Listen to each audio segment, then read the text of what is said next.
Thank you all for joining us for our faculty luncheon that we host in connection with each of these meetings.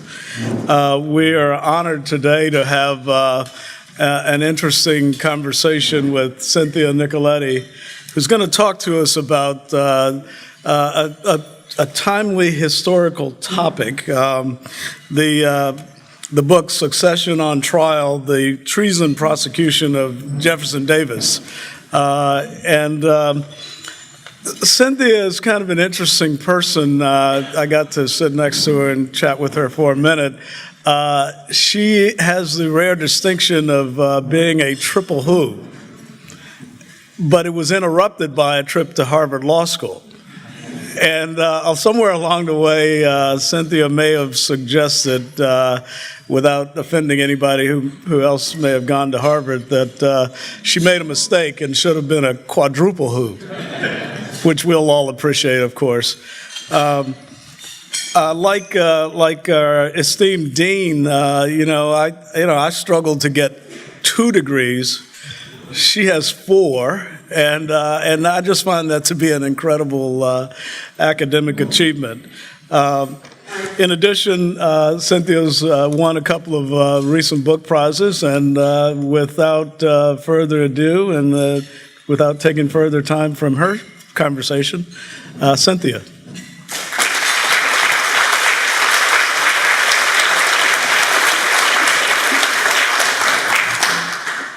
Thank you. And thank you for that lovely introduction, Blair. So my topic today is about the legality of secession in the United States, which is the legal theory that precipitated the American Civil War. Secessionists argued that the Constitution contained a legal right for the states to depart from the federal union at will, and 11 states did that in the winter of 1860 to 61 because of President Lincoln's election. So President Abraham Lincoln was elected on a platform that pledged to end slavery in the federal territories, and white Southerners saw this as a threat to the institution of slavery. They were worried that this would put slavery on the path to ultimate extinction, and so these 11 Southern states left the Union in advance of Lincoln's inauguration. Lincoln insisted that there was no such right to secede in the Constitution. If a right to break up the nation existed, it had to come from a source outside of the Union's founding legal document, the Constitution. And Lincoln insisted that secession was a threat to democratic self-government. He said, "You can't just take your ball and go home." There, I'm paraphrasing. If you lose the presidential election, and leave the Union at will. I'm not going to talk today about the constitutional theory behind secession because of limited time, but if people are interested, I can talk about it more in the Q&A. What I'm interested in talking about is how people think about this question of secession's legitimacy in the aftermath of the Civil War. So in 1860 and 61, when the Southern states leave the Union, it's one thing to think about the legal arguments for and against secession. It's quite another to think about how these get treated in the aftermath of the war, where in 1865, once the Union has won, and 700,000 people have perished in the war as a result. And so what I'm interested in talking about is recreating how the discussion about secession looked in the aftermath of the war. And so I think we tend to tell ourselves 2 stories about how it is that the question of secession's legitimacy is settled in the United States. So the first story that we tell ourselves is that secession was rendered unconstitutional, clearly rendered unconstitutional by the Civil War itself. So victory on the battlefield is what matters. The Civil War settles this question. It's beyond dispute once the Union has won the day at Appomattox. The second story that we tell ourselves about secession's constitutionality is that it was resolved by the Supreme Court. So there's a Supreme Court decision in 1869, Texas versus White, which is a case about the repayment of government bonds. And in that case, the Chief Justice of the United States, Salmon P Chase, renders a decision where he says that secession is unconstitutional. And he says famously that the United States is an indestructible union of indestructible states. So you may notice the discrepancy between the two stories I've just told you about how it is that the secession question gets settled. So one is a story that is completely outside the normal operation of the legal system in the United States. And the second one is totally within the norms of the legal system in the United States, right? So it is within the legal system, the Supreme Court is what determines the outcome of the secession question. But what I want to suggest is that neither of those stories really captures how the discussion looked in the aftermath of the American Civil War. It wasn't immediately apparent after the Civil War ended in 1865 that Union victory on the battlefield would be seen as definitive, would be taken as the last settlement of the secession question, and it also was not at all certain that the Supreme Court would weigh in on secession, or indeed that any court would really know what to do about this issue. So rather than Texas versus White, there was a case that was percolating in the United States courts, which people thought would be the case that would settle the secession question, rather than the Texas versus White case, which I mentioned is about government bonds. This case had a little bit of a higher profile. It was indeed the case of U.S. versus Jefferson Davis. Jefferson Davis was the former president of the Confederacy, and the United States government contemplates putting him on trial for treason in the aftermath of the Civil War. So Davis escapes from the Confederate capital of Richmond in April 1865, and after Lincoln is assassinated the same month, President Andrew Johnson puts a price on Davis's head, and the Union Army catches up with Davis, who's fleeing. In Georgia in May of 1865, thereafter, the government transports him to Fort Monroe, Virginia, where he was imprisoned for the next 2 years. He's finally released on bail in May 1867, and then was under indictment for the following 2 years when the government finally drops the case against him. And his case was seen as the first case. So the government thinks if we can put Davis on trial for treason and secure a conviction against him, there will be other cases to follow. His is supposed to be only the first.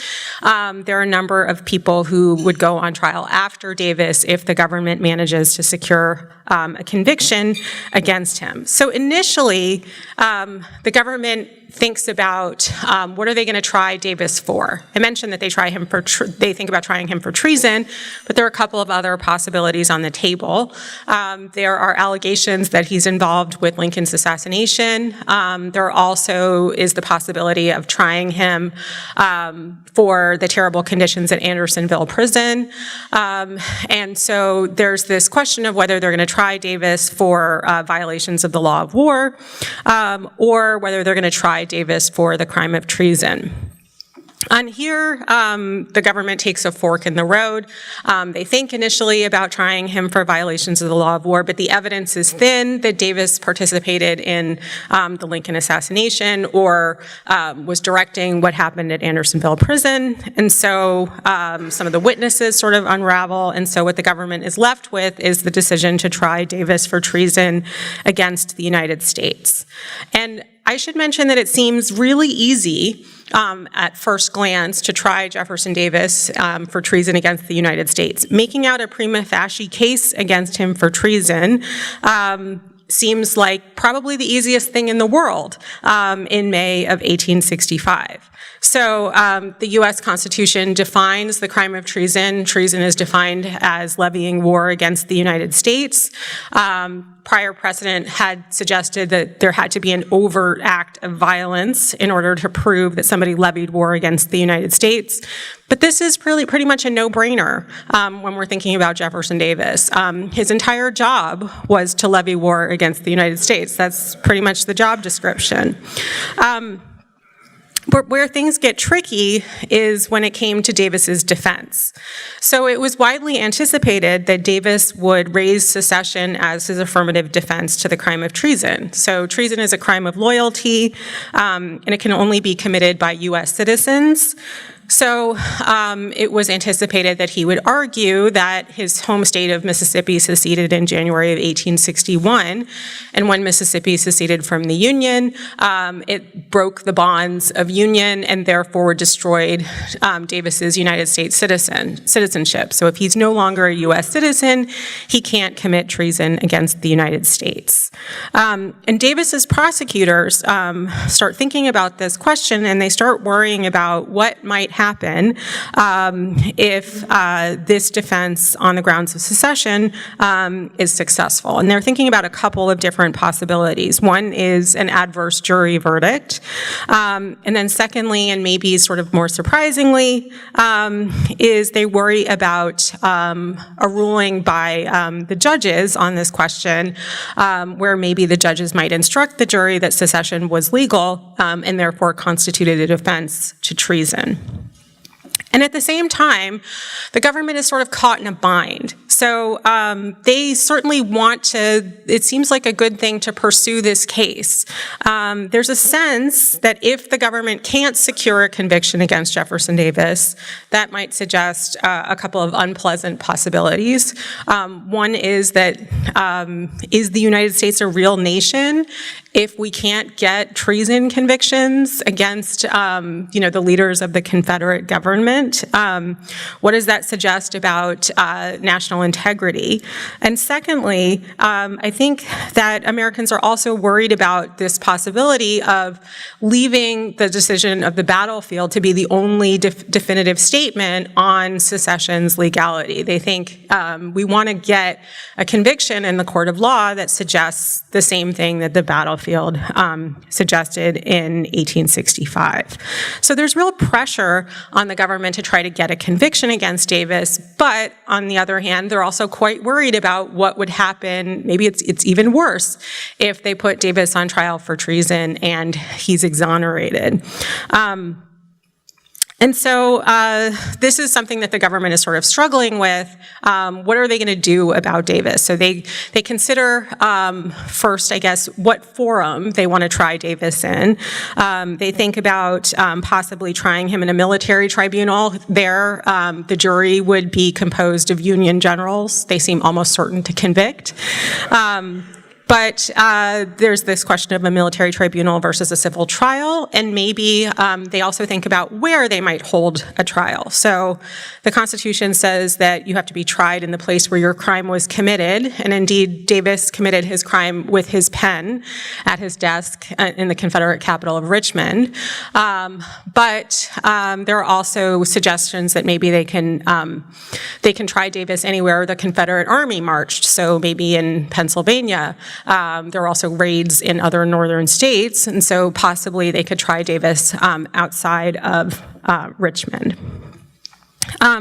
And what really sort of cements the discussion is the decision of the Attorney General, James Speed, who is worried in the aftermath of the war of, I would say, I guess, cooking the books against Davis. So he wants to get a conviction against Davis, but he also, his paramount responsibility as he sees it, is to return the United States to the rule of law.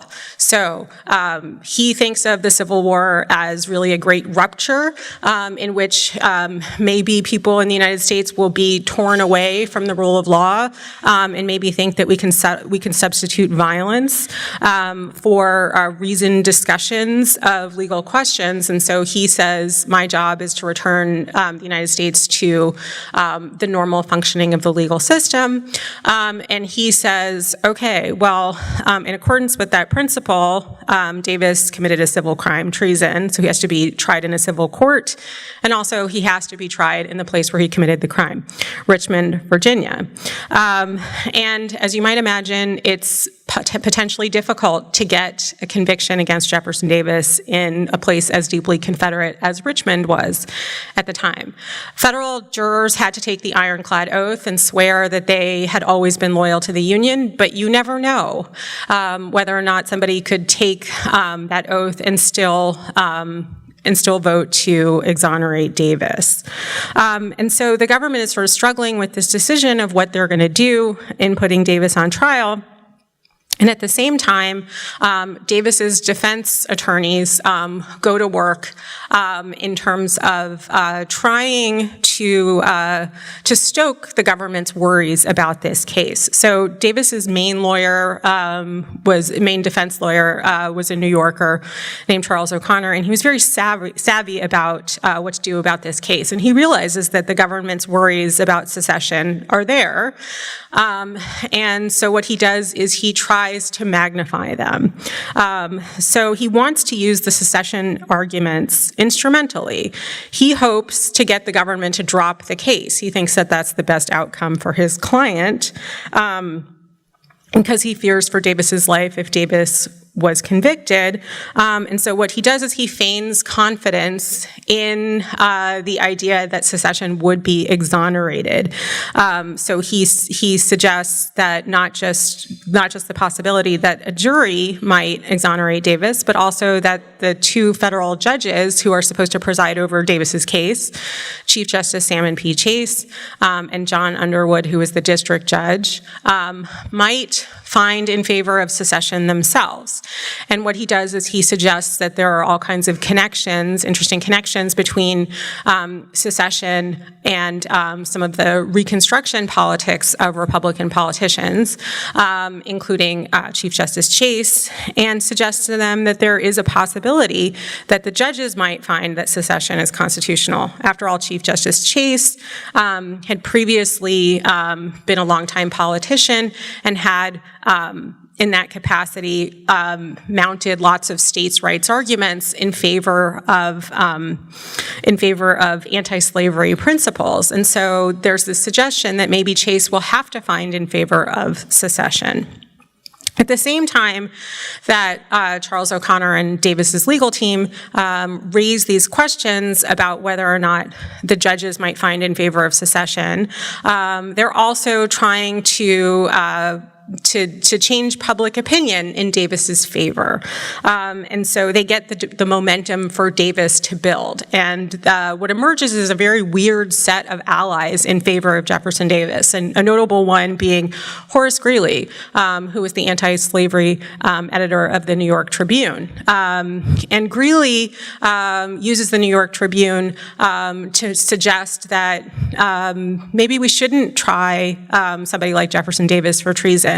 What should happen in the aftermath of the war is forgiveness, and he suggests that Davis really wasn't any different from George Washington. It just happens to be that the Confederacy lost the war, and so Jefferson Davis's lawyers are very good at getting the government to delay the timetable of the trial, and then at the same time getting public opinion to build in Davis's favor, so that it will become politically infeasible for the government to eventually try Jefferson Davis. So they managed to draw the timetable, and then eventually Chief Justice Salmon P Chase tries to put an end to this. So I mentioned to you that Chase is presiding over the Davis trial. In 1868, he's also running for president on the Democratic ticket. He'd previously run twice as a Republican, and he figures out that it looks bad for him if Davis is convicted. He wants to get Southern support. It also looks bad for him if Davis is exonerated. And he says the best way to get out of this is to figure out a way out. And so he tells Davis's legal team that the newly ratified 14th Amendment has an argument that they should pick up on. So Section 3 of the 14th Amendment said that Confederates who had served before the war in high office were precluded from serving again in Congress. And Chase suggests to Davis's lawyers, well, that seems like you could make an argument that that's the only punishment for treason. You can't punish somebody also with a criminal conviction. And Davis's lawyers pick up on this argument, make that argument, and then Chase accepts it, unsurprisingly. So what happens then is that Chase accepts it, the district judge, John Underwood, rejects this argument, and so it's set to go on appeal to the U.S. Supreme Court. At that point, the U.S. government decides maybe we should drop the case, which they do in early 1869. So Chief Justice Chase supplied this argument, but he wasn't content to let the results of the war stand as the only definitive statement on secession, which brings me back to Texas versus White, which I mentioned at the outset of the talk. So he is the author of the Texas versus White opinion, in which the Supreme Court disposes of the secession arguments in about one paragraph, which went basically unnoticed at the time, and Chase declares the Union to be an indestructible union of indestructible states, sets forth some basic reasoning about why secession is unconstitutional.